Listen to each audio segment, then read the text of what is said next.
5 Bowman Buy-Hold-Sell candidates, including a number 1 overall pick. Player of the week at each level, including 3 to the Bigs favorites. Not biased, they are just crushing the ball. An AMA question where I compare a young rising prospect to a star MLB player, and I covered my new top 60 overall that I released last week. Not just the adjustments and changes, but also I go on a much needed rant about prospect rankings in general. You're going to want to listen. So much more. This is episode 5 of the Farm Report.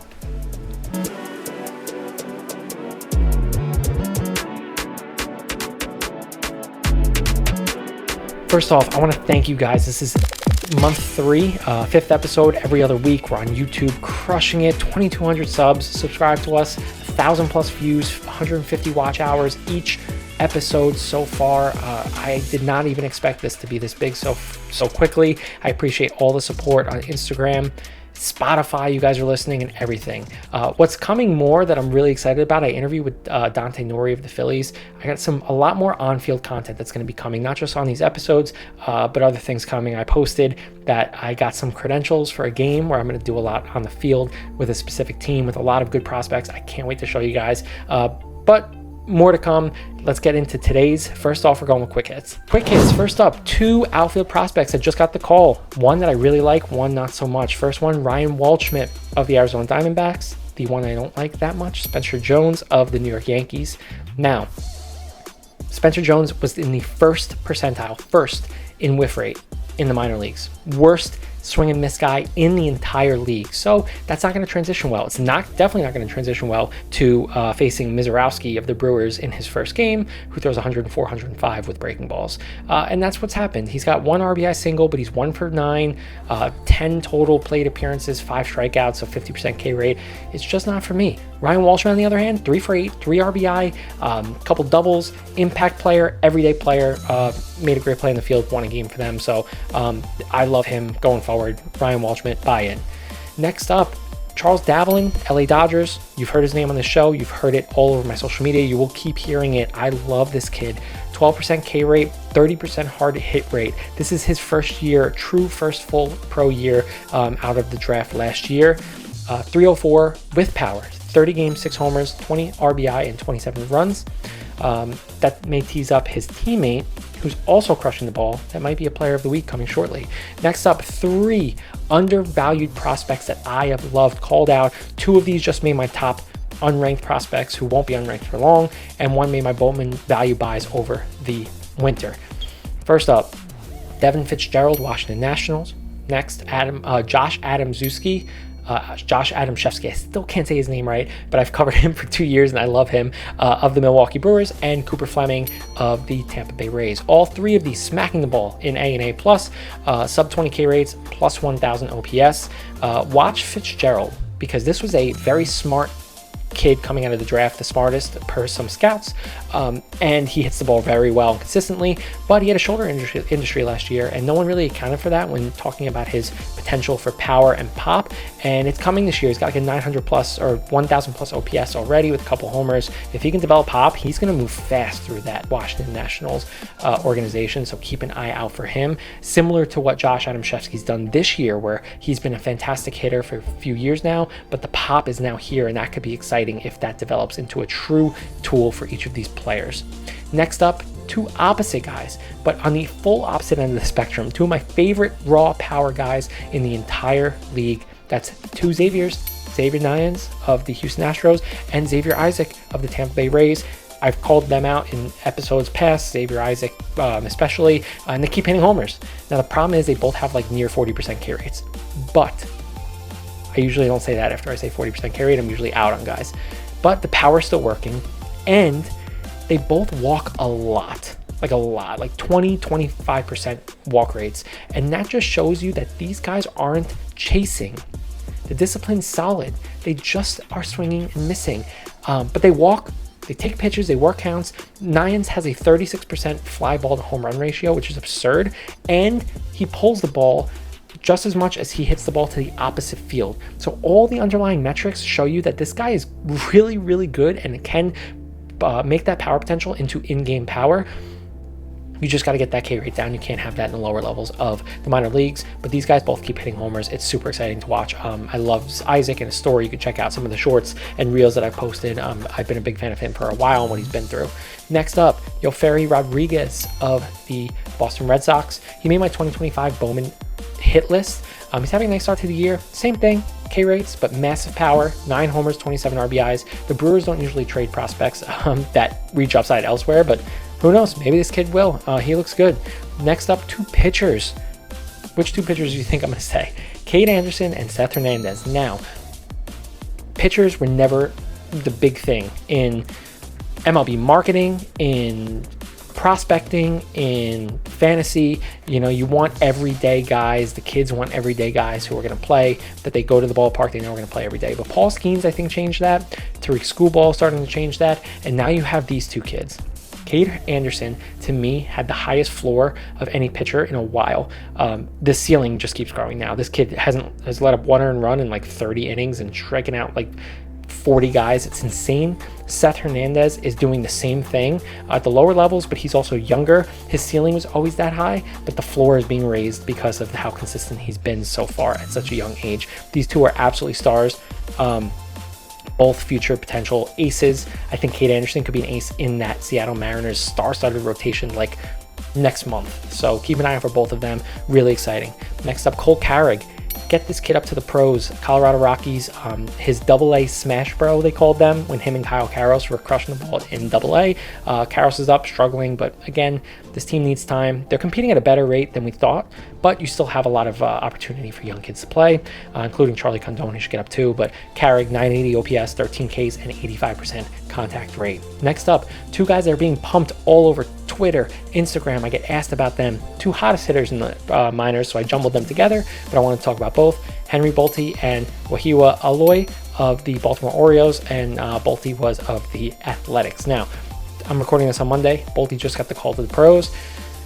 Let's see how long it lasts.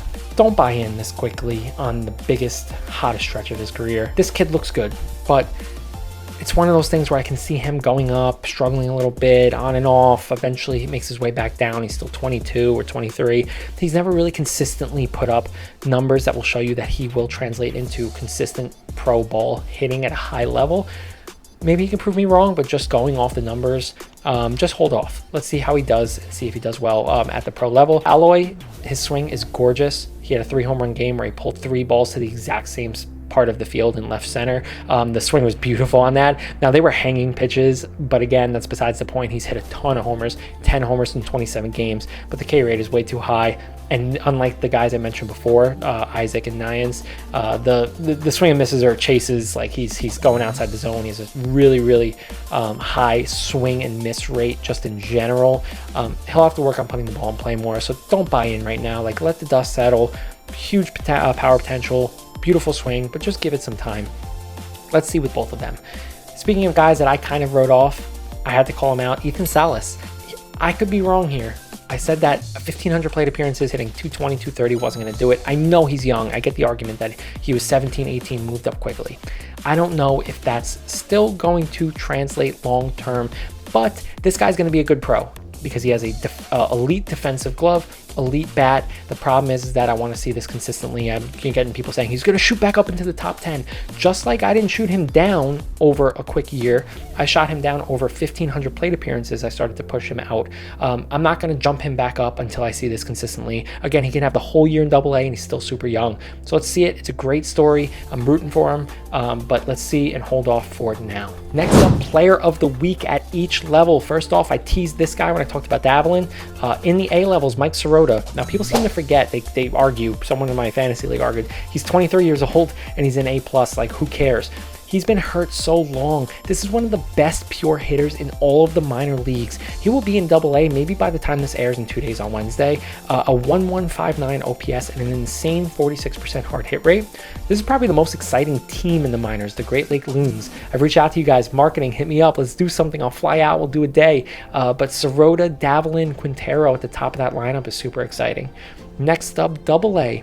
Another favorite, Ralphie Velasquez. Now, I've talked about him a ton. The kid is raking. The best part about it is the consistency at the plate in terms of getting the contact, hitting bat to ball. 15 of his last 20 games, he's gotten a hit, hitting .330 with 2 homers, 15 RBIs, and a 1-to-1 walk-to-K ratio in that 20-game stretch, so automatically wins it for me. He'll move up to AAA soon. We'll see how they do with the pros. You have Ingles still waiting to come up. Bazana just came up. But Velasquez is making a push. He may not be a top 15 prospect of 2027 because he'll graduate if he gets called up early enough. And finally, AAA. I'm going to give it to the guy who just got called up to AAA, Braden Montgomery. 309, 418, 561 slash in 6 games, 2 doubles, 6 runs, 2 RBI. You think he's ready for the pros? In the spring training cookbook I put out in the beginning of the season, I said that this guy was going to be up in June. I think that's spot on. He may spend another 2 or 3 weeks in the AAA, but if he keeps hitting like this, he will be up early June and be an impact bat in that lineup. Bowman Buy-Hold-Sell, probably your favorite. I got 4 good ones. These are all guys that you guys asked me for, so hit me up on Instagram. I post every other week for requests, and these are 4 good ones that you guys sent. First off, Eli Willits, former #1 overall pick last year, off to a great start. $150 for a base. That's the past few comps. So there's no prospect in the world that I will give a buy rating to at that price. So I'm going to sell, not just hold, sell. Now, he's growing on me, and he's fantastic. Really high floor, who's showing that he can have a little potential to be a kind of over-the-top 60, 70 stolen base guy he's on pace for. He's hitting the ball well, good OBP. The problem is the power potential is not there.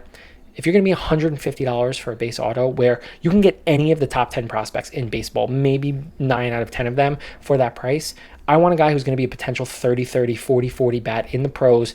Huge opportunity, huge upside, and Willis just isn't that. He's going to be a good pro one day and could be when he's 20 years old. He's only 18, and I can see him debuting when he turns 20, which is great, but he's never going to be 30 homer type of guy. And for that price, if he was cheaper, I'd be buying. It's too expensive, so just sell it.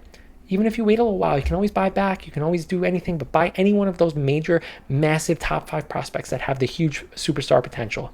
Next up, Walker Jenkins, the opposite. This guy's been around for a while. Minnesota Twins in AAA. $60 for a first Bowman auto base. I'm selling. I continue to keep moving him down the ranks. And one guy even responded to my story when I posted him and said, he's way too high, which I have him lower than most. So I agree. Listen, again, high floor. Just like Willits, but different player. High floor, but this guy was supposed to be a massive power potential bat when he was first drafted as a prep kid. It's never shown. And again, if you look at AAA, he had like a 450 slugging percentage, and then he got hurt again. So he's been hurt a ton. He hasn't ever showed the pop. Fangraphs used the comp of Jesse Winker with defense, which I loved. But do you know anyone that was buying huge prospect cards of Jesse Winker? I know he had a year or two that was fantastic. But outside of that, did he start for fantasy for a long time? I'm not buying it. I'm sorry. So sell Walker Jenkins. Next up, Arjun Namala, Toronto Blue Jays. I try and use guys in these that I haven't really covered in depth, that I've kind of had passing, not big fans of, because I want people to prove me wrong or want people to make me dive in deeper. So Namala, I covered for a little while when he was younger. Wasn't a big fan of him. He's got a $50 first Bowman. I really, really, really want to get behind this nice AA start. I do. I don't, like I said about Salas, I want to be proven wrong by some of these kids. They're kids who are growing through the ranks. I want them to make the pros and be successful. I'm going to hold him at that $50. Again, he's never had a sub 20% K rate, hasn't hit above 240 in a single level. Generally a low line drive rate, low hard hit rate, a lot of ground balls. I don't like any of that. But he's having a really good start to the year, still with no walks and a lot of Ks. But he's still really young, so I don't want to do what I did with Salas again. And again, Salas took longer. Namala hasn't had that many at-bats. So let's hold on to it, see if the start is real, see if he can get that consistency as he ages and develops. Finally, Johnny Farmello of the Seattle Mariners. Teaser to the Seattle Mariners, I'll talk about in the AMA question. $25 is super cheap for a first Bowman auto, so I'm going to hold. Injuries and contact issues are 2 things that I don't like. As you know, I've mentioned a ton above. They've both impacted him to start his career. The power potential is there.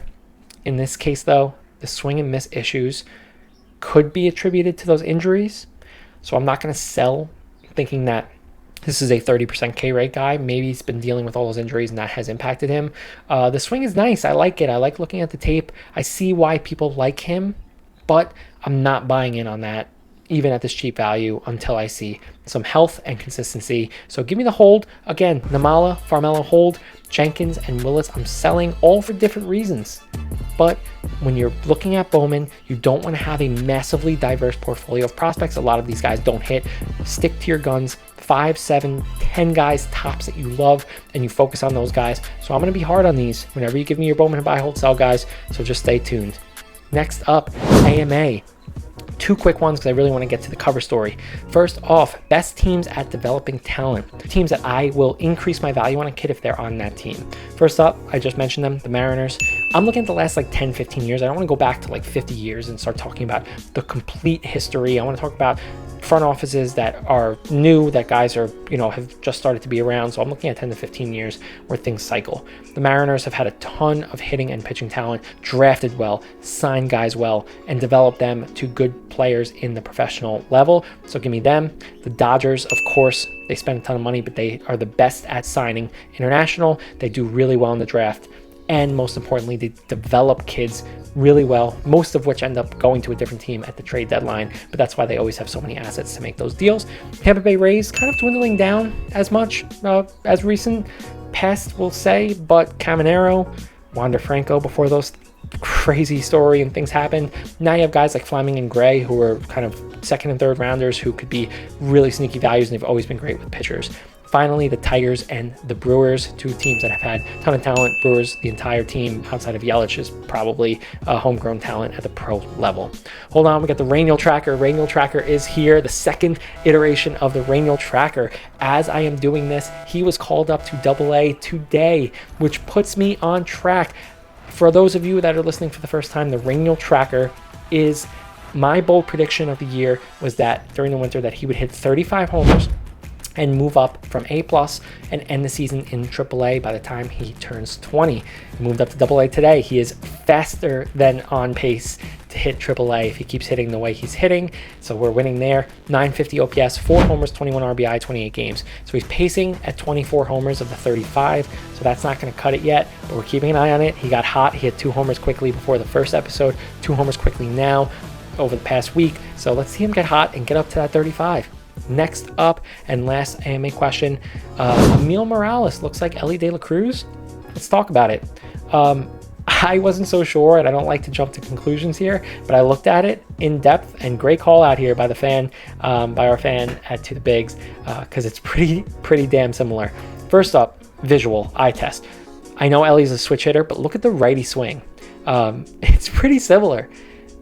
Long, lean build, quick bat hands, quick bat speed, but power behind it. Really exciting. Obviously both shortstops, but now let's go deeper. Elly, 6'6", 200 pounds. Emil, 6'3", 190. But remember, Emil's still young. He's still growing. He may grow another inch or 2. Let's call it 6'4", so 2 inches Elly has. And I definitely think he'll add 10 pounds of muscle over the next 2.5, 3 years. So around the same body type, maybe a little shorter from Emil, but pretty close. Both debuted at 17 years old when they were signed internationally, and I don't want to look at DSL and Complex League, so I'm going to look at the first 50 games of stateside ball, which was A level. Let's start with Emil and Elly at each category. So homers, 8 to 5. RBI, 51 for Emil to 29 for Elly.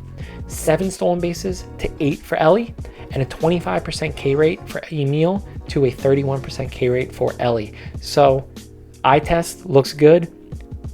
Just like the star-studded appeal, the lean, tall, physical specimen works, and the at-bats, performance, stats, metrics work in Emil's favor. Now, let's see the transition up. Elly started crushing the ball in A+, and then obviously up to AA and moved quickly, so Emil would have to do the same, but I'm liking it. Give me a yeah on this. Let's go for it. Finally, for my cover story, I released my new top 60 prospects of May last week. And of course, it's the most engagement I get on a post, but tons of people responding, this person should be here, this person should be here, how is this person there? And I had the same thing when I posted my spring training post. And what's funny is there's a lot of people that will focus on the same prospects and they'll see the same numbers. Oh, and by the way, this is my rant that I talked about in the beginning of the show.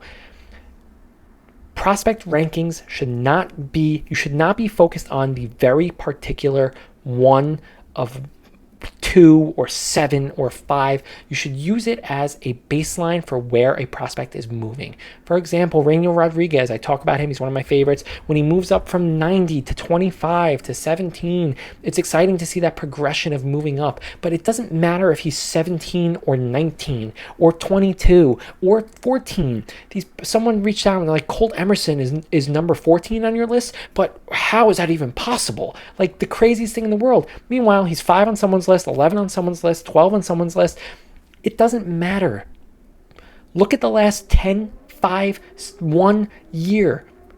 Last year, Roman Anthony was the consensus number 1 prospect. Everyone snapped if you didn't have him 1, and he's struggling. I'm not saying that that's going to work long term. Adley Rutschman, who's hitting really well, was the consensus number 1 over Bobby Witt until right before Bobby Witt debuted. Jackson Holliday was the consensus number 1 over Jackson Chourio, and people snapped when he wasn't picked over them. Like, it's so funny how people will snap. But meanwhile, when I posted Moises Ballesteros in top 10, I posted Sal Stewart in my top 10, Chase Lauder in my top 10, people don't say a word. They look at the McGonigal, they look at the Connor Griffins. And again, it's okay if guys are a little out of place in your eyes. But remember, these are just long-term projections. It's like finding a needle in a haystack. So what you have to do and what I do is I look at the long-term vision, the long-term projection of players. The other thing that got crazy was I put Leo DeVries over Connor Griffin. Connor Griffin's crushing the ball in the majors. I get that. The rankings aren't supposed to be just for what's right now, the performance that they're doing. Prospecting is all about potential. Leo DeVries and Connor Griffin are both superstar projected prospects. Connor Griffin's just in the bigs right now, but that doesn't take away from the fact that Leo DeVries can't be a superstar prospect too. So that's my rant. Stop worrying about the number 174. I hate doing those posts. I do them because I want to keep growing my following so I can keep doing what I'm doing for you guys and have more opportunity to share with more people. But I urge everyone to not worry about the rankings posts and look at the analysis, look at the videos, look at the discussions, because that's what matters most when you talk about prospects. All right, so now let's get into it. I don't have too much time, so I want to talk about my top 30 moves. First up, Emil Morales. We talked about him a lot. He's jumped. I'm really excited about him. Look at the numbers we've talked about. AJ Ewing jumped. Big fan of him. Called him out really early last year, but he's looking really well. And Ryan Waldschmidt, great in the pros, so eventually he'll graduate, but it's good. 20 to 11. I still have Michael Arroyo higher than most. I really like this kid. His hit tool is great. People will say that I'm too high. I'm not going to rush to drop him. He's hitting well. He's starting to pick it up. Let's see how he does this year in AA, and I think he still makes that debut in the pros this year. Seth Hernandez is very close to a top 10 in the sport, so he'll move up quick, but you want to see consistently. Now he got promoted to A+. Ralphie and Sirota are 2 prospects that are crushing the ball, I mentioned before, that will keep moving up. Finally, as I mentioned, 10 to 1, Leo DeVries over Griffin. I don't even consider it over. It's 1A and 1B. They're both superstar potential prospects. One guy I did put over another, Rainier, I put over Made. Again, just the bat is so exciting. The ceiling for Rainier of a guy who could hit 35, 40 homers with a 310 average. Made is a fantastic floor, huge kind of consistent bat who can be an upside play too, but Rainier just has that power that you just have to get excited about. And Aiden Miller, I was too low on. Did his prospect profile, really watched a ton of tape over the past few weeks, and I know he had a setback with his injury and he may not play for a while, but he's still young. He's 21 years old. Even if he's out for the next several months, he'll be 22 when he debuts in the pros, which is still considered young for a lot of prospects. So those are my movements. Those are my rankings. Check out the full top 60. But more importantly, check out the rest of my coverage. I do a ton of great articles and write-ups on the website. And do not focus on the number on the prospect rankings. Focus on where players are moving, where they're projecting, how they're moving up or down lists, because that's what matters, where you get to see how a player is developing, because it's all about development, not a specific number on a damn list. That's the end of my rant. That's the end of episode 5, guys. Thank you. Like I said, a ton of on-field stuff, super exciting player interviews, more content, and next episode is going to be a 2026 Bowman special, and I'm going to tee up something exciting on Instagram for this week, so go check it out at To The Bigs. Thank you, guys. I will see you next time.